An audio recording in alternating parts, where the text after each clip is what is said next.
Good evening. I'm Farrel Kautsar from Electrical Engineering. So here I want to recap of 3 units material from Survival English. Um and here the list of contents what I want to present is for the Unit 10 and Unit 2 and Unit 12. and he and for the first I will present it for the unit 2. So at unit 2 I learned about present simple, about positive and negative. So why we need to learn about present simple, positive and negative? So we need to use the present simple a lot in English, so it's really important to understand it well. And this is the normal sentence from positive. So we Mm, as we see there, for the normal sentence is as like basically is like positive. I am, you are, he is, she is, it is, we are, they are. But that it would that but it can be simplified like the positive short form is like I'm, you are, his, she's, it's, where, they are. And for the next is normal sentence. So here the normal sentence of negative. As we know, the negative is we only just add the not sentence at the end. Like here, like I'm not, you are not, he's not, she's not, it is not, we are not, they are not. So and it can simplify it like I'm not, you aren't, he isn't, she isn't, it isn't, we aren't, they aren't. And this is the present simple with verb. So for the positive sentence, it like I play, you play. For the example is I play, you play, he plays. But for the subject, he, she, it we need to add the s at the end. And for the subject we, they, it just not we don't need to add the s at the end. For a few verbs, there is spelling change before the s. For example, study becomes studies. And there are also faux verbs which are irregular in the present simple, like have becomes has, and do becomes does, and go become goes. And this is the present simple with verb. For the negative is for the negative subject I you with they, it we just add do not. Like for example, I do not play, we do not play, they do not play. But for subject he, she, it, we add the es at the end of the sentence of do. For example, he does not play, she does not play, it does not play. But actually, it as I present before, it can be simplified like I don't play. uh, I do not play, it can be simplified like I don't play. And she does not play, it can be simplified like she doesn't play. And for present simple with verbs, for the question like um we put the do is at the first sentence, and for the subject is the second, and the last is the verb. Uh, for example, do I play? Do you play? The and it's basically like same as before. For the subject he, she, it, we need to add the es at the end. And for example, the sentence of the question is, does she drink coffee in the morning?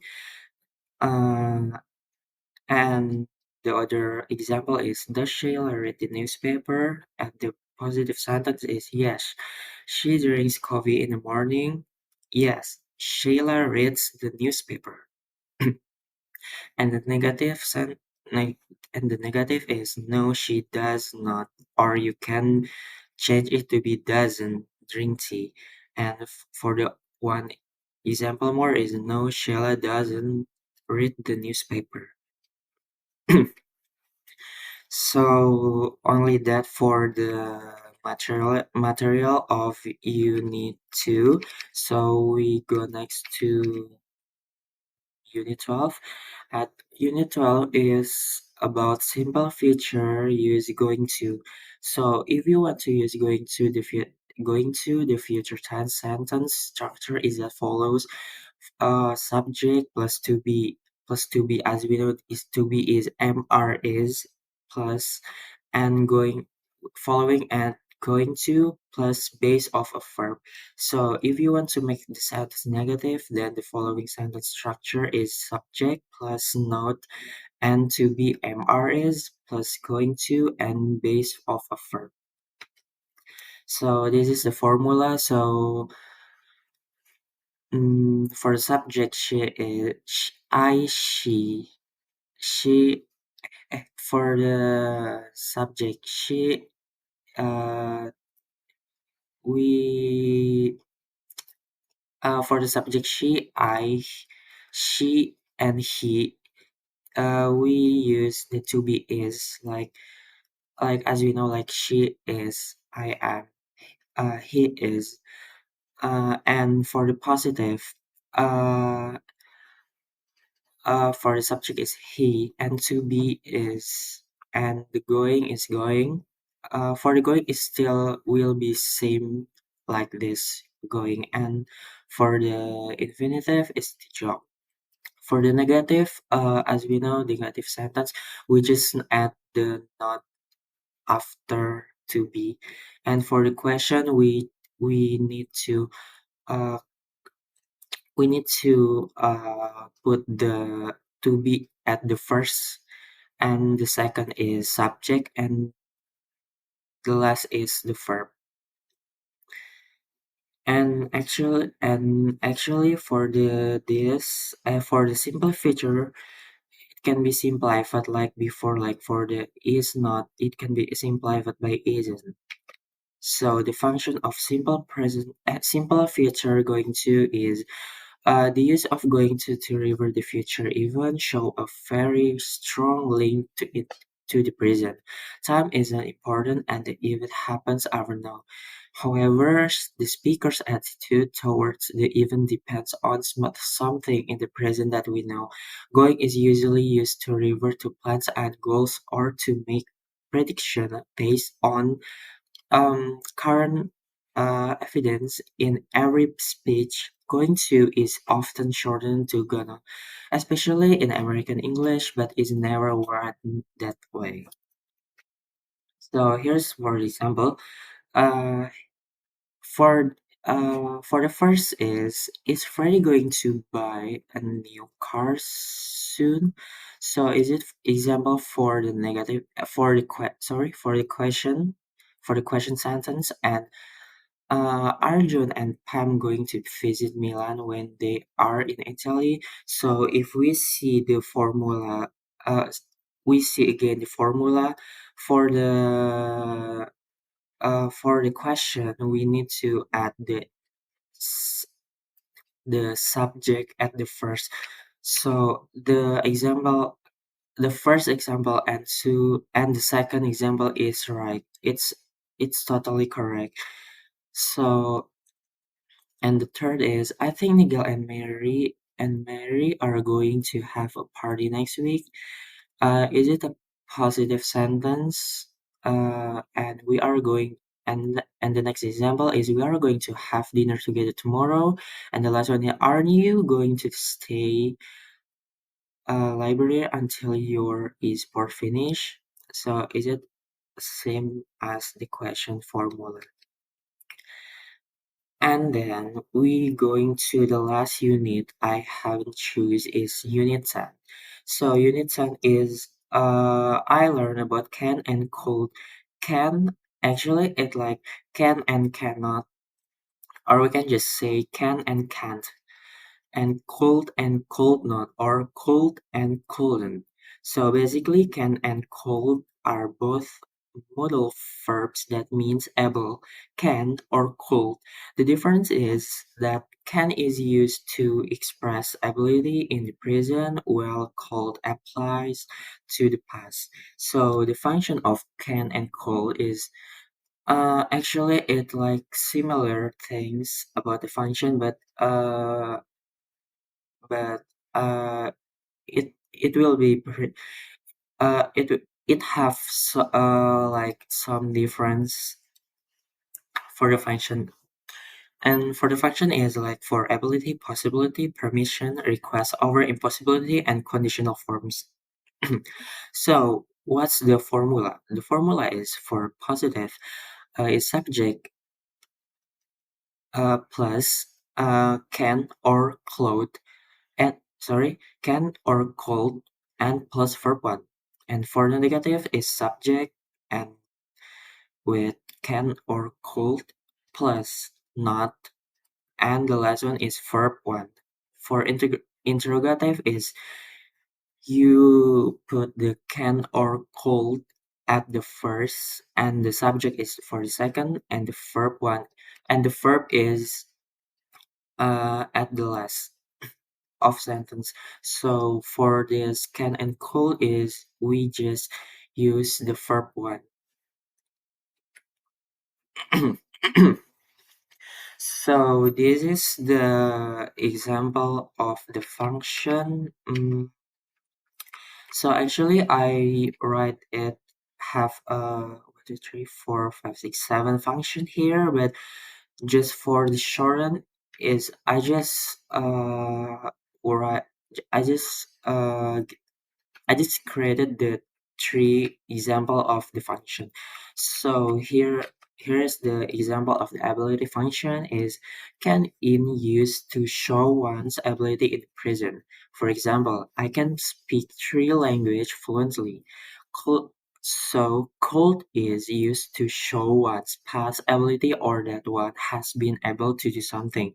So the difference is for can is used uh present like uh the real but the cold is like the past ability. And I think for the all function of cold is about the path. Like here for example, I could run a marathon in under 3 hours when I was younger. So it means that's a pass. It already passed. So if we see the next example of the possibility function, so can is used to express that something might happen now, like present possibility. And for example, is he can be a great chef with some training and practice. And then for the cold is used to express that something might have happened in the past or the outcome. Is it not a certain or past possibility? So as I said before, the cold is used to the past. For example, I could have left my key at home. And the last one, the example of the permission function. So we can use the can to ask for or give permission in the informal situation. For example, can I use your phone to make a quick call? And for confidentially called function to ask for give a permission as well, but the situation is more formal and polite. For example, could you please give me permission to access the file? And this is the formula. The formula is the positive for the positive for the positive is we add subject plus can or cold and the verb one, and here we only use the verb one. So it's for positive, negative, and interrogative. It will be same. We will use the verb one. So for example, the positive is I can swim. We could hear the birds singing outside. So the negative is subject plus can or cold.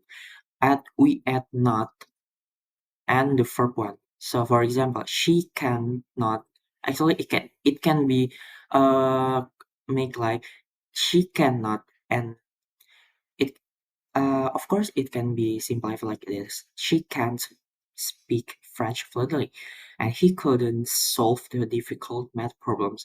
And the last is interrogative formula is can or could plus subject plus verb one. For example, can you help me with this task? And could she pass the exam with her current preparation? Okay, so that's all things I have about um about the three units what I haven't chosen for for this final project. So thank you very much, and please give me a high score. Thank you.